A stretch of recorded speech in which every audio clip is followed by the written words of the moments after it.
Baay'ee bareeddu dhugaa. Naa hojiin keessanis baay'ee namatti tola. Sinidha kabajni keenya, ulfinni keenya. Warri magaalaa gatii maal qabu? Qarshiin isaanii waraqaadha. Waraqaa itti mana boolii deemanidha malee faayidaa hin qabu. Kunoo kanadha qamadiin.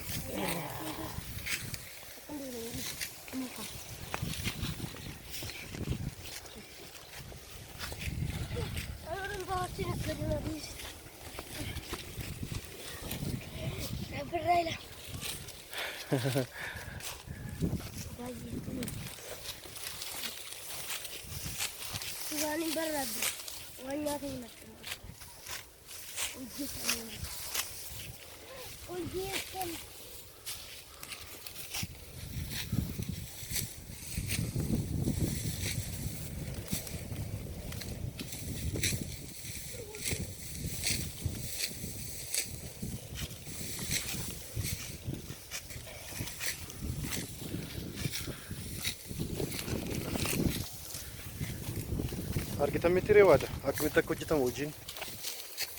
Laalaa jirtu.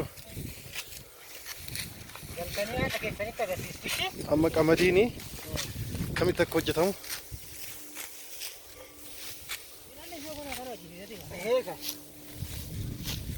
Shunkurtiin dhoowwe.